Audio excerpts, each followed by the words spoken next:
Usai sudah perjalanan Manchester United di Liga Champions musim ini, kekalahan atas Bayern Munchen 1-0 seolah melengkapi nestapa yang terjadi. Ya, apa yang terjadi dengan MU sungguh amat tak terduga.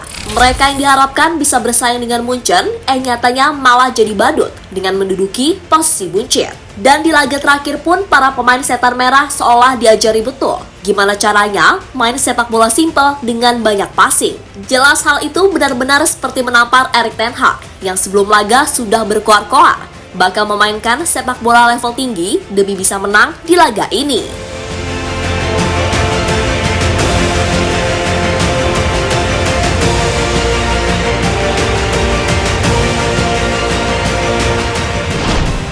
Manchester United menjamu Bayern Munchen di Old Trafford dalam laga penentuan di grup A. Tentu saja mau tak mau, MU harus bisa menang di laga ini sembari bergantung pada hasil Copenhagen versus Galatasaray, yang mana kedua tim itu wajib imbang.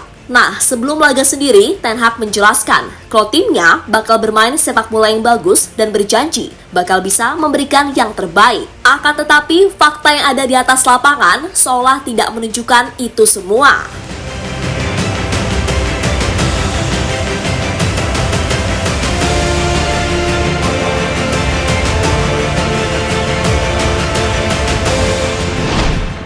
Ya, di laga ini, Ten Hag mau tak mau menurunkan skuad yang mayoritas berisi pemain apa adanya. Hal yang sebenarnya cukup miris, mengingat kalau saja tim ini nggak diterpa badai cedera, mungkin nasib MU nggak bakal seburuk ini.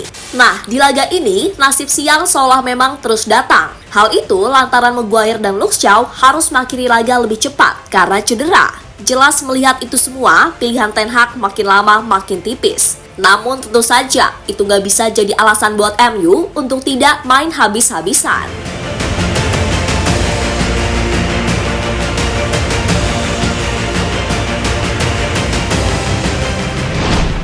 Ya, sebenarnya MU ini bisa saja main lebih baik andai Ten Hag lebih pakem dalam menentukan gameplaynya.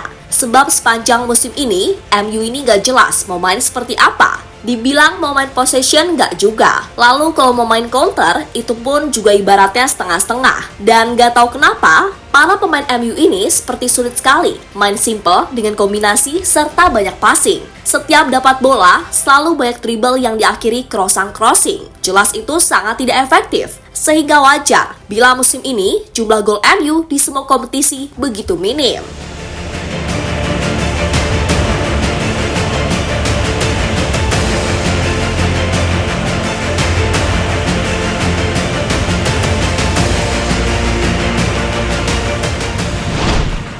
Sementara itu di sisi Munchen yang di laga ini tampil dengan skuad terbaiknya seperti memperlihatkan gini loh caranya main sepak bola simpel. Ya, Munchen yang ibarat kata mainnya lebih kalem karena sudah pasti juara grup pada akhirnya tetap mampu bermain lebih baik dari segala sisi. Hal itu dibuktikan dengan statistik yang ada, di mana secara possession The Bavarian unggul dengan 59%. Lalu dari segi peluang, sekalem-kalemnya Munchen, mereka bisa loh menciptakan beberapa momen berbahaya. Tercatat, FC Hollywood mampu melepas total 10 shot dengan 3 di antara on target.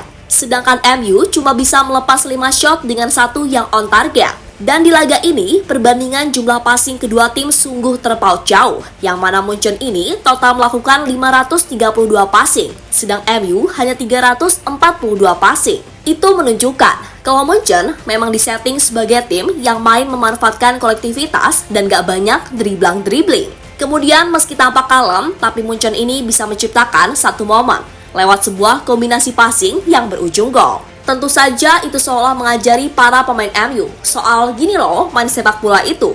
Gak usah banyak dribble dan crossing gak jelas. Main passing cepat diimbangi kombinasi. Dan boom, hasilnya skor 1-0 sudah cukup buat Munchen mempertahankan rekor tak terkalahkan mereka di fase grup Liga Champions.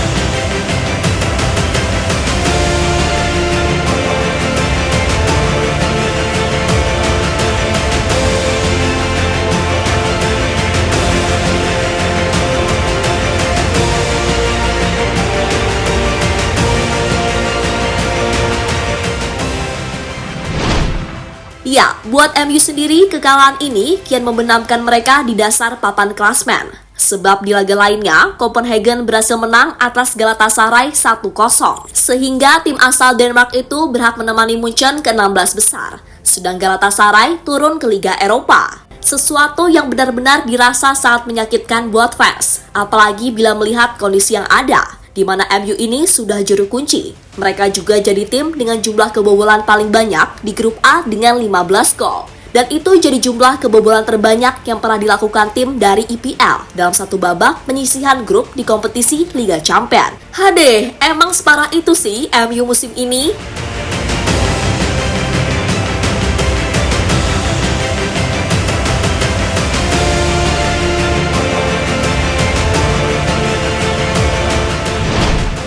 Sementara itu, usai laga, Erik ten Hag menegaskan kalau timnya bakal belajar dari ini semua, di mana ia bertekad untuk bisa kembali membawa MU finish di 4 besar IPL, agar bisa lolos lagi ke Liga Champions musim depan. Terlebih, musim ini memang dirasa sangat berat buat ten Hag, karena bagaimanapun MU ini lagi dilanda badai cedera. Kita harus belajar dari ini. Kami memainkan sepak bola yang bagus di Liga Champions. Rasmus Højlund mencetak 5 gol. Itu adalah kinerja yang sangat bagus. Anda harus membawanya ke Liga Premier. Kami ingin kembali ke Liga Champions. Itu jelas. Pujian besar untuk tim lawan tim Bayern yang bagus ini. Kami membutuhkan energi dari bangku cadangan, tapi pilihan di lini depan terbatas. Ucap pelatih asal Belanda tersebut.